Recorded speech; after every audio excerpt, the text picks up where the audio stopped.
বিশ্ব শান্তিৰ উদ্দেশ্যে নসত্ৰৰ কৃষ্ণগুৰু সেৱাশ্ৰমত অনুষ্ঠিত অখণ্ড একনাম কীৰ্তনত অংশগ্ৰহণ মুখ্যমন্ত্ৰী ডক্টৰ হিমন্ত বিশ্ব শৰ্মাৰ 31 জানুৱাৰীৰ পৰা কৃষ্ণগুৰু সেৱাশ্ৰমত 12 দিনীয়া কাৰ্যসূচীৰে অব্যাহত আছে অখণ্ড একনাম কীৰ্তন। এই উপলক্ষে দেওবাৰে উপস্থিত হৈ মুখ্যমন্ত্ৰী ডক্টৰ হিমন্ত বিশ্ব শৰ্মা মুখ্যমন্ত্ৰীয়ে আজি সন্ধিয়াৰ ভাগত কৃষ্ণগুৰু সেৱাশ্ৰমত উপস্থিত হৈ কীৰ্তন ঘৰত সেৱা জনাই প্ৰেমানন্দ গুৰুৰ আশীষ গ্ৰহণ কৰে। মন্ত্ৰী ৰঞ্জিত কুমাৰ দাস আৰু মন্ত্ৰী জয়ন্ত মল্ল বৰুৱাক লগত লৈ সেৱাশ্ৰমত উপস্থিত হোৱা মুখ্যমন্ত্ৰীয়ে কীৰ্তন ঘৰত ভকতৰ সৈতে একেলগে একনাম কীৰ্তনত অংশ লোৱাৰ লগতে ভকতৰ সৈতে অন্য গ্ৰহণ কৰে। মুখ্যমন্ত্ৰীয়ে সাংবাদিকক ক'লে, আমাৰ ধৰ্মৰ উদ্দেশ্যই হৈছে মানৱৰ কল্যাণ। বিশেষ ক্ষেত্ৰত আৰু স্বাস্থ্যৰ ক্ষেত্ৰত কাম কৰাটো আমাৰ কৰ্তব্য। এই ক্ষেত্ৰত কৃষ্ণগুৰু সেৱাশ্ৰমে যিখিনি ব্যৱস্থা গ্ৰহণ কৰিছে সেয়া শলাগিবলগীয়া। মুখ্যমন্ত্ৰীয়ে বিনিয়োগ সন্মিলন সম্পৰ্কীয় মন্তব্য কৰে।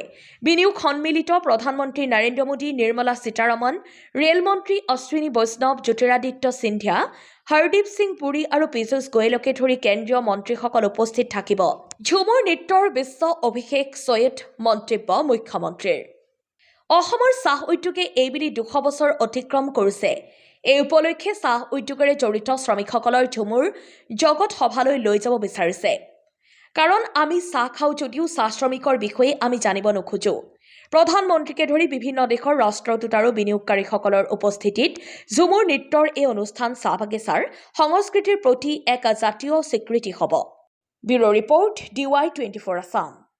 কৃষ্ণগুৰু সেৱাশ্ৰমত বাৰ্ষিক অখণ্ড নাম কীৰ্তন অনুষ্ঠিত হয়। এইবাৰ 12 দিনীয়া কাৰ্যসূচীৰে এই অখণ্ড নাম কীৰ্তন আয়োজন কৰা হৈছে।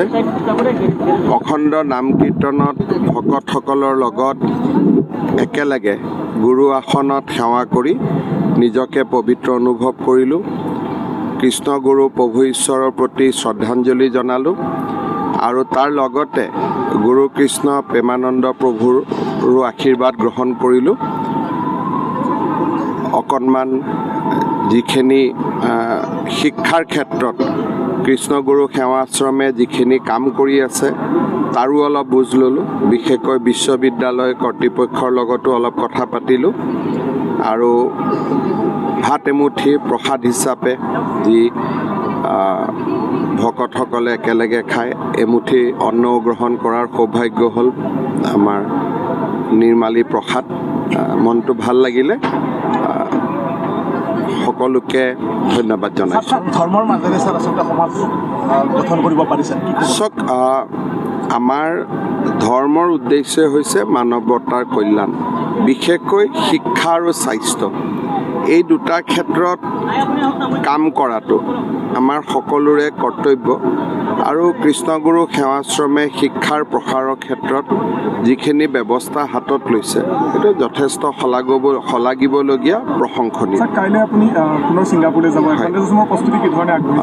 খুব ভাল প্ৰস্তুতি হৈছে, মানুহৰ যথেষ্ট আকৰ্ষণো হৈছে আৰু প্ৰধানমন্ত্ৰী নৰেন্দ্ৰ মোদী ডাঙৰীয়া, গৃহমন্ত্ৰী অমিত শ্বাহ ডাঙৰীয়া, বিত্তমন্ত্ৰী নিৰ্মলা সীতাৰমণ, বৈদেশিক মন্ত্ৰী জয়শংকৰ সকলোৱে খুব সমৰ্থন কৰিছে আৰু সকলো আহিব। গতিকে খুব ভাল কৰি সন্মিলনখন হ'ব আৰু বহুতখিনি বিনিয়োগকাৰীও আহিব। গতিকে মইতো খুব আশাৰে বাট চাইছোঁ। আটাইকেইগৰাকী মন্ত্ৰী আহিব ছাৰ? গোটেইকেইগৰাকী মন্ত্ৰী আহিব। আমাৰ গৃহমন্ত্ৰী ডাঙৰীয়া বিনিয়োগ সন্মিলনত নাহে, তেখেত পিছত আহিব। কিন্তু প্ৰধানমন্ত্ৰী নৰেন্দ্ৰ মোদী ডাঙৰীয়া আহিব, বিত্তমন্ত্ৰী নিৰ্মলা সীতাৰমণ আহিব, ৰেলৱে মন্ত্ৰী অশ্বিনী বৈষ্ণৱ আহিব, জ্যোতিৰাদিত্য সিন্ধিয়া আহিব, হৰদীপ সিং পুৰী আহিব। যিমানখিনি ইনফ্ৰাষ্ট্ৰাকচাৰ আৰু পীযুষ গোৱেল আহিব, যিমানখিনি উদ্যোগ আৰু ইনফ্ৰাষ্ট্ৰাকচাৰৰ সৈতে জড়িত ভাৰত চৰকাৰৰ 8জন মন্ত্ৰী উপস্থিত থাকিব। আজি যিহেতু আপুনি নসত্ৰত উপস্থিত হ'ল, এই অঞ্চলৰ স্থানীয় কিছু সমস্যাক লৈ আপুনি ইতিবাচক আলোচনা মোক গুৰু কৃষ্ণ প্ৰভু প্ৰেমানন্দ প্ৰভুৱে মথাউৰিটোৰ কথা কৈছে, মই ব্যৱস্থা লৈ দিম। ঝুমুৰক লৈ ঠিক বিশ্ব ৰেকৰ্ড বুলি কথা নহয়। কথাটো হ'ল যে অসমৰ চাহ উদ্যোগে এইবাৰ 200 বছৰ অতিক্ৰম কৰিছে আৰু চাহ আমি খাওঁ বা চাহ উদ্যোগৰ বিষয়ে আমি কথা পাতোঁ, কিন্তু চাহ উদ্যোগৰ পিছত থকা শ্ৰমিকসকলৰ কৃষ্টি সংস্কৃতি তাক আমি বিশ্বৰ দৰবাৰত লৈ যোৱাৰ প্ৰস্তুতি চলোৱা নাছিলোঁ। চাহ বিশ্বৰ দৰবাৰত গৈছে, কিন্তু যিসকলে চাহ আমাক উৎপাদন কৰি দিয়ে তেওঁলোকৰ সংস্কৃতিটো চাহ বাগিচাৰ পৰা আজিলৈকে ক'ব গ'লে মঞ্চলৈ ওলাই অহা নাছিলে।